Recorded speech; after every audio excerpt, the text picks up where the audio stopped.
안녕하세요. 달이 참 아름답네요입니다. 오늘 읽어드릴 책은 설해출판사에서 펴낸 김옥림 에세이 멋지게 나이 들기로 마음먹었다면입니다. 청춘의 마음으로 산다는 것은 청춘이란 인생의 어떤 기간이 아니라 그 마음가짐이다. 장밋빛 뺨, 붉은 입술, 유연한 무릎이 아니라 늠름한 의지, 빼어난 상상력, 불타는 정열, 삶의 깊은 데서 솟아나는 샘물의 신선함이다. 청춘은 겁없는 용기, 안이함을 뿌리치는 모험심을 말하는 것이다. 때로는 20살 청년에게서가 아니라 60살 노인에게서 청춘을 보듯이 나이를 먹어서 늙는 것이 아니라 이상을 잃어서 늙어간다. 세월의 흐름은 피부의 주름살을 늘리나 정열의 상실은 영혼의 주름살을 늘리고 고뇌, 공포, 실망은 우리를 좌절과 굴욕으로 몰아간다. 60이든 15이든 사람의 가슴 속에는 경이로움의 선망, 어린아이 같은 미지의 탐구심, 그리고 삶의 즐거움이 있기 마련이다. 또한 너나 없이 우리 마음속에는 영감의 수신탑이 있어 사람으로부터든 신으로부터든 아름다움, 희망, 희열, 용기, 힘의 전파를 받는 한 당신은 청춘이다.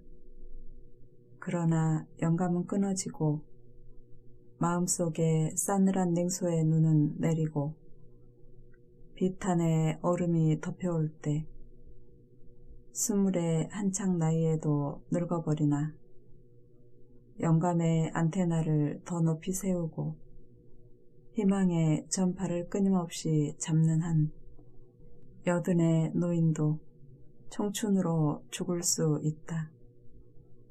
이는 유대계 미국 시인인 사무엘 울만의 청춘이란 시이다. 이 시에서 보듯 사무엘 울만은 청춘이란 나이의 숫자에 의미를 두른 것이 아니라 마음가짐에 있고 끊임없이 영감을 발견하며 희망을 품고 노력하는 사람은 애순의 노인도 청춘일 수가 있고 그렇지 않으면 20의 나이에도 청춘이 아니라고 말한다. 참으로 옳은 지적이다. 그런데 글을 쓰기 위해 많은 사람을 만나고 취재하는 가운데 느낀 것은 몸의 나이는 40대인데 마음의 나이가 50대, 60대를 지닌 이들이 있다는 것이다. 매우 놀라지 않을 수 없었다. 인생 뭐 있나요? 되는 대로 사는 거지요 뭐. 내가 가장 많이 들은 말이다. 이 짧은 이야기는 많은 것을 시사한다. 인생의 한창 때인 40대의 입에서 나온 말 치고는 너무 소극적이고 무책임한 말이 아닐 수 없다. 알고 있다. 그들이 왜 이런 말을 하는지를. 그만큼 자신이 힘들다는 이야기다. 너나 할 것 없이 현실이라는 시간 속에서 살고 있고 대한민국이라는 사회에서 살고 있다. 그런데 문제는 삶의 가치와 생각의 차이가 너무도 판이하다는 것이다. 이런 삶의 가치와 생각의 차이를 좁힐 필요가 있다. 그러지 않는다면 자신에게 짐으로써 영원한 패배자로 남을 수 있기 때문이다. 이런 비생산적인 삶의 자세를 바꾸려면 마음을 바꾸어야 한다. 내가 힘들면 남도 힘들고 내 마음이 아프면 남도 아프다. 대한민국이라는 같은 현실의 울타리에서 숨쉬며 살아가는데 어찌 다를 수 있을까? 다 똑같지만 현실을 받아들이는 마인드에서 차이가 있는 것이다. 그런데 왜 그 생각은 하지 않고 자기 연민에 빠져 스스로 무가치한 사람으로 전락시키려고만 하는가? 자신을 무가치한 사람으로 전락시켜봐야 돌아오는 건 부정적이고 비관적인 아픔뿐이다. 터닝 포인트란 말이 있다. 자신의 현실을 새로운 현실로 나가게 하는 삶의 전환을 말한다. 자신이 힘들다고 여길 때일수록 삶의 전환이 필요하다. 자신을 멋지게 코디하기. 나이가 들어갈수록 더 옷을 잘 갖춰 입어야 하고 형편이 되면 더 좋은 옷으로 입어야 한다. 아무리 잘생긴 남자도 아무리 어여쁜 여자도 나이가 들어 주름살이 지고 피부가 탄력을 잃게 되면 오래 묵은 사과 껍질처럼 거칠게 변한다. 흔히 하는 말로 가는 세월을 이길 사람은 없다. 사람은 누구나 세월 앞에 꼼짝하지 못한다. 세월은 그만큼 힘이 세다. 그런데 무슨 배짱으로 가는 세월 앞에 맞설 수 있단 말인가? 어떤 것으로도 세월을 절대 이기지 못한다. 하지만 그럼에도 불구하고 세월의 힘에 눌리지 않고 살 수 있는 방법이 딱 하나 있다.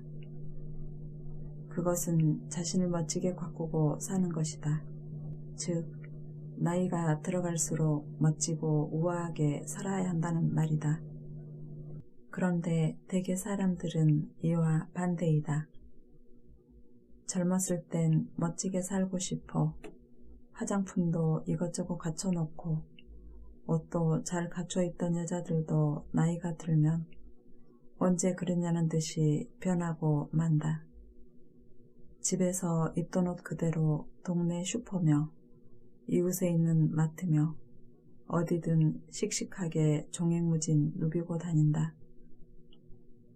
게다가 슬리퍼까지 신고 화장 안 한 얼굴로 다니는 건 기본이다. 남자들은 어떤가? 남자들은 여자들보다 더하다. 올챙이처럼 툭 튀어나온 배, 까칠까칠한 머리, 덥수룩한 수염과 구렛나루. 특히 내가 꼴불견으로 여기는 것은 덥수룩한 수염에 옆 턱선을 타고 내려온 돼지털같이 까칠까칠한 구렛나룻이다. 게으르고 더러워 보이기까지 한다. 같은 남자인 내가 봐도 이건 아니다 싶다. 여하튼 다들 거기서 거기다. 정말 놀라울 정도로 비슷비슷하다. 지금은 고인이 되었지만 항상 흰색만을 고집하며 평생 흰 옷만 입었던 앙드레 김. 그는 젊었을 때나 이른이 지났을 때나 한결같이 변함없는 모습을 보여주었다. 말씨, 몸가짐, 생활 패턴 등은 누구에게나 귀감이 되었다. 그가 개성이 뚜렷한 의상 디자이너이기 때문이 아니라 삶 자체가 그랬다. 절대 흐트러진 모습을 보이지 않았다는 것이다. 그만큼 자신에게 철저했다. 그랬기에 세계적인 디자이너로 이름을 떨칠 수 있었다.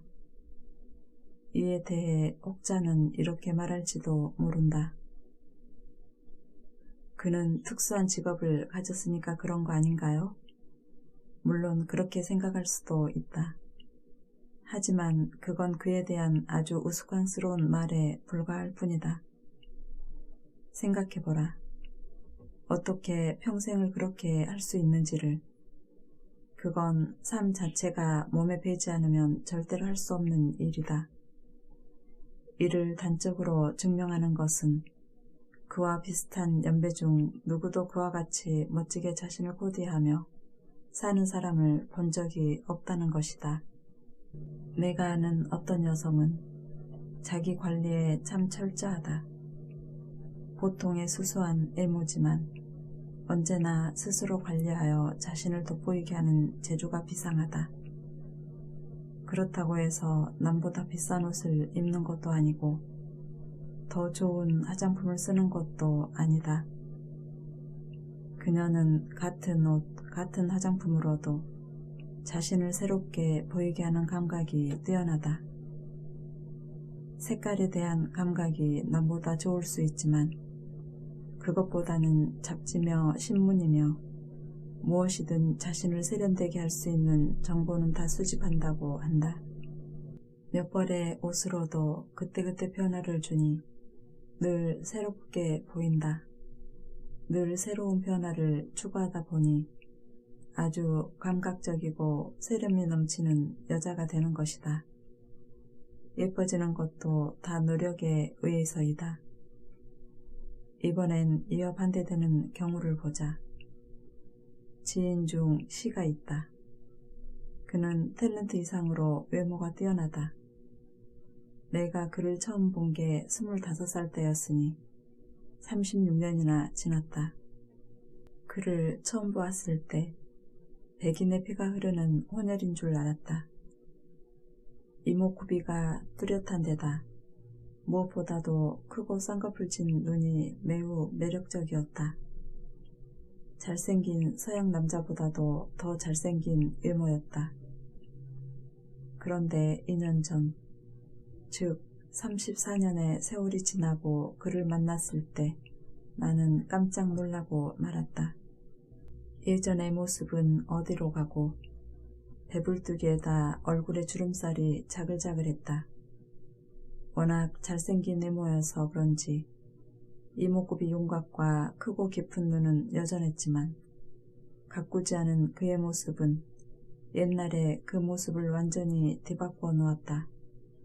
게다가 멜빵 바지와 위에 걸친 상의의 색상은 전혀 어울리지 않는 부조화의 극치였다. 그러면서 차는 고급 볼보를 몰았다. 그는 오랜만에 만나 반갑다며 저녁을 사겠다고 했다. 볼일도 마치고 해서 그와 이런저런 이야기를 나누며 즐거운 시간을 보냈다. 생각이 새로우면 인생도 꿈도 늘 새롭다. 과거에는 틀림없는 진실이라고 생각했던 것이 지금은 잘못된 것으로 여겨지기도 한다. 지난날 이것만큼은 자신의 확고한 신조라고 여기던 것이 이제는 아닐지도 모른다는 생각이 들 것이다. 그 같은 변화를 자신이 어려서 깊이가 없어서 세상을 몰라서라는 이유로 그저 묻어두지 마라. 그 무렵에 당신에게는 그렇게 생각하고 느낄 필요가 있었기 때문이다. 당시의 수준에서는 그것이 진리며 신조였다. 인간은 늘 껍질을 벗고 새로워진다. 그리고 항상 새로운 삶을 향해 나아간다.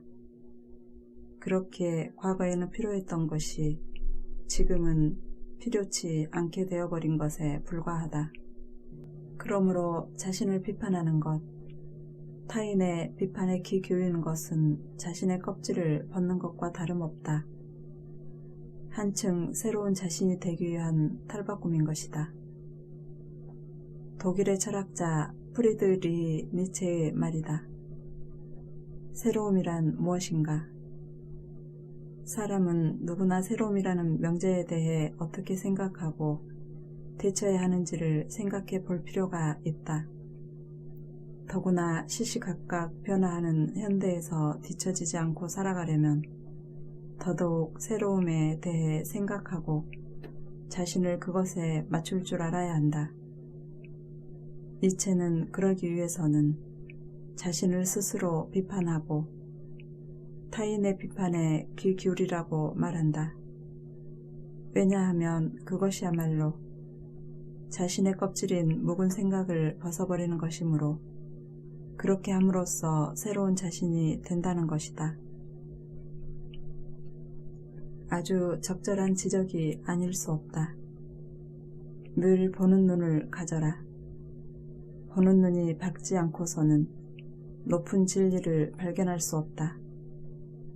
이는 동양 명언으로 늘 보는 눈을 가진다는 것은 새로운 자아를 발견하라는 것이다. 자아가 새롭지 못하면 지금보다 더 나은 세계로 나갈 수 없다. 눈이 침침하면 찾고자 하는 물건을 곁에 두고도 헤매는 법이다. 마찬가지로 생각이 새롭지 못하면 삶의 진리를 새롭게 깨닫지 못한다. 그러기에 늘 자신의 마음을 살펴보는 눈, 즉 자아를 발견하는 것을 게을리해서는 안 된다. 생각을 새롭게 한다는 것은 깨어있는 의식을 갖는다는 것이다. 의식이 깨어있으면 그 어떤 것도 새롭게 바라보게 되고 받아들이게 된다. 하지만 생각이 새롭지 못하면 고여있는 물처럼 삶은 정체되고 급기야는 퇴락한 삶을 살아갈 수밖에 없다. 그런데도 그것을 잘 모르고 살아간다. 그러다 보니 낡은 생각에서 벗어나지 못하고 일이 잘 풀리지 않는 것을 상대방 탓으로 돌린다.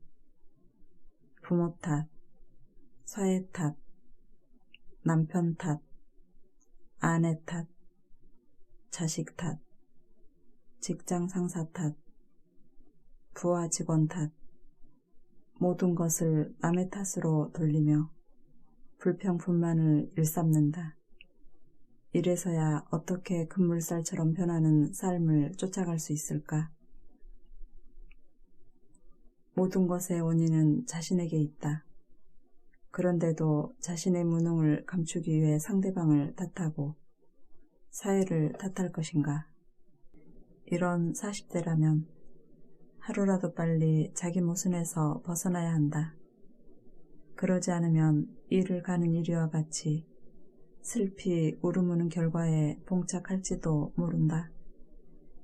새로운 생각으로 마음의 옷을 갈아입으면 어떤 결과를 맞게 될 것인가에 대해 생각의 주파수를 맞춰보자. 새로운 의식을 갖게 되면 활발한 에너지가 발생한다.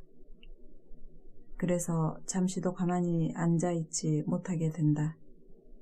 무언가를 시도해야겠다는 의지가 스파크를 일으키며 강렬한 불꽃을 피워올린다. 즉, 스스로가 견딜 수 없는 마음에 사로잡히게 된다. 그렇게 길을 찾다 보면 새로운 길이 열리게 되는 것이다.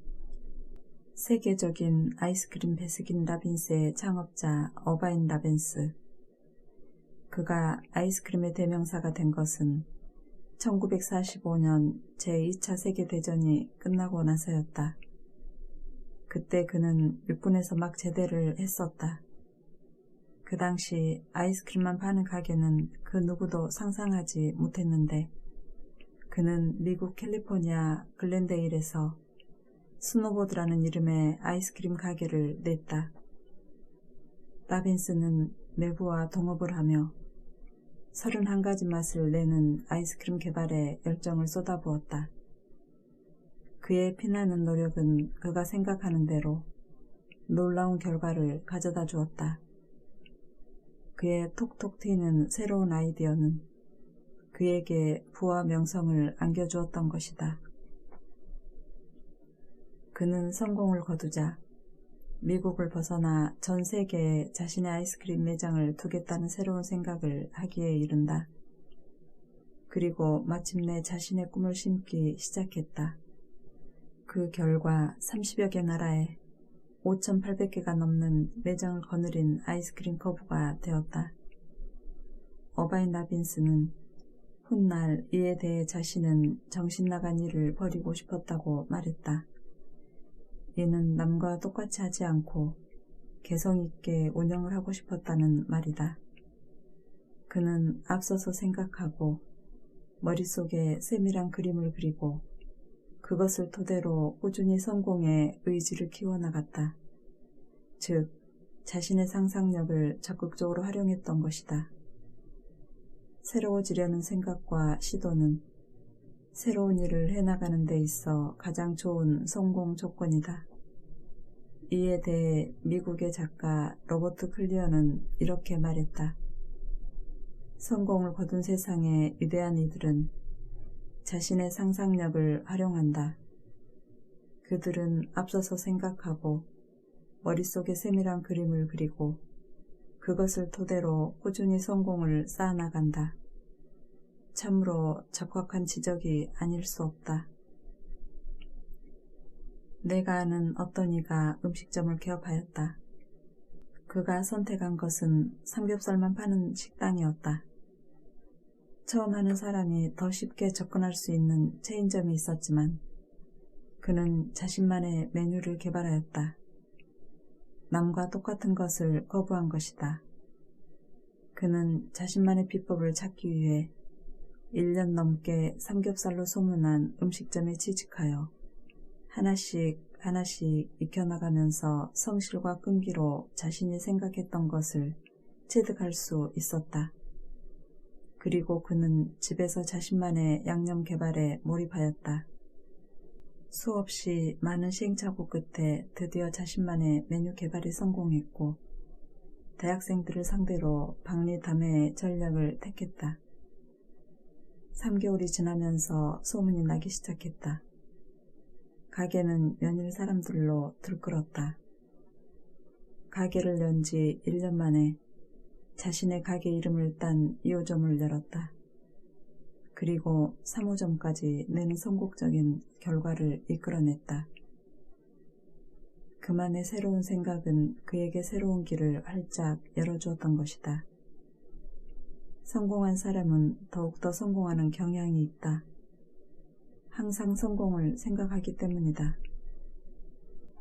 나쁜 말은 삼가고 좋은 말은 즉시 하기. 사람 사이에서 말의 역할은 매우 중요하다. 자기 생각을 상대방에게 전달하는 수단을 넘어 자신의 능력을 펼쳐 보이는 중요한 수단이 되고 있다. 말하자면 말은 무형의 자산인 것이다. 좋은 말은 상대방을 붕붕 띄워주고 좋은 이미지를 심어주어 상대방에게 자신을 깊이 인식시킨다. 하지만 나쁜 말은 상대방의 기분을 잡치게 하고 싹 수 없는 이미지를 심어주어 상대방이 이를 갈게 만든다. 사람을 기분 좋게 하는 말은 보약을 복용한 것보다도 사람의 몸과 마음을 건강하게 한다. 우리 자기 최고, 역시 내 자기야. 아내에게 혹은 남편에게 이처럼 기분 좋은 말을 듣는 순간 마음 깊은 곳으로부터 엔도르핀이 샘물처럼 솟아나며 마음을 한껏 고조시킨다. 인생의 믿음의 벗, 인간관계를 재정립하기. 의리의 사전적 의미는 사람으로서 지켜야 할 바른 도리를 말한다. 그러니까 사람답게 행해야 하는 양심적 규범이라고 할 수 있다. 즉, 양심에 반하지 않는 말과 행동이라는 것이다. 이런 의리는 친구 간에도, 직장 동료 간에도, 스승과 제자 간에도, 부부 간에도, 형제 자매 간에도 꼭 필요하다.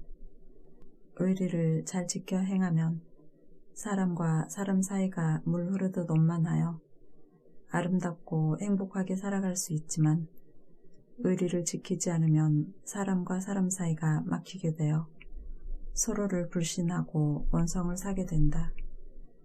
의리를 잘 지켜 행하는 사람은 양심이 바르고 성품이 곱고 정직해서 어딜 가든 꺼리낌이 없고 사람들로부터 환영받는다. 하지만 의리를 지키지 않는 사람은 양심이 삐뚤어지고 성품이 간사스럽고 정직하지 못하다. 이런 사람은 어딜 가든 사람들로부터 원성을 사게 됨으로써 불행한 삶을 살게 된다. 의리를 기르고 지키며 살기 위해서는 인간관계에 휘둘리지 말고 어떤 상황에서도 자신의 본분을 잊지 않는 것이 중요하다. 또한 부하내동하지 말고 귀가 얇아지지 않도록 해야 한다. 그리고 자신이 옳다고 생각하는 일에서는 절대로 물러서지 말며 그 누가 아무리 자신을 방해한다고 해도 절대 현혹되어 넘어가서는 안 된다. 이에 대해 프리드리히 니체는 다음과 같이 말했다. 타인을 알아가고 가까이 사귀어 친분을 공고히 하는 것을 사교 혹은 교제라고들 하나, 대다수의 사람은 사회 속에서 타인과의 교제를 통해 자신의 순수성을 현저하게 잃어간다. 심지어 비열해지기까지 한다. 그렇게 우리는 더욱 강인해져야 한다. 타인의 주장이나 인간관계에 휘둘리지 않고 물들지 않고 휩쓸리지 않고 본래의 자신을 지켜나가야 한다. 이를 위해서는 무언가를 버리는 단호함과 용기, 통찰력이 필요하다. 그런 자만이 고독을 두려워하지 않고 오히려 고독 속의 자신을 온전히 내던지는 즐거움을 맛볼 수 있다. 요즘 우리 사회를 보면 돈 문제로 인해 가족끼리 남남처럼 되고 수십 년 막역지우가 원수처럼 변한다. 한 가족 같은 직장 동료들끼리 노조 문제로 패가 갈려 서로를 비난하고 힐책하며 집단 소송을 제기하는 것도 마다하지 않는다. 이처럼 의리가 땅에 떨어져 쓰레기처럼 뒹구는 시대에 우리는 살고 있다. 니체의 말에서 보듯 의리를 지키며 산다는 것은 때론 외롭고 고독할 때도 있다. 사람들의 마음이 다 내 마음 같지 않기 때문이다. 그러나 인간답게 살기 위해서는 반드시 의리를 지켜야 한다. 내가 조금 더 양보하고 배려하면 문제될 것이 없다. 사람답게 의리를 지키며 살아가야 한다. 생명같이 소중한 의리가 없는 사람은 본분이 없는 사람과 같다. 이런 사람으로 살아간다는 것은 자신에게 치욕적인 일이다. 그래서 이런 사람과는 절대로 인간관계를 맺어서도 안 되고, 그런 사람이 자신의 주변에 있다면 과감히 정리하는 것이 좋다. 특히 40대는 더더욱 이를 마음에 담아 실천해야 한다. 그런 사람을 계속 인생의 벗으로 둔다는 것은 자신에게는 독이 되기 때문이다. 지금 자신의 주변을 돌아보라. 그리고 취할 사람은 취하고 버릴 사람은 반드시 버려라. 그렇다. 인생을 사는 동안 믿음의 벗이 되는 새로운 인간관계를 재정립하라. 그것이 인생 이막을 행복하게 살아가는 데 있어 절대적으로 필요하기 때문이다.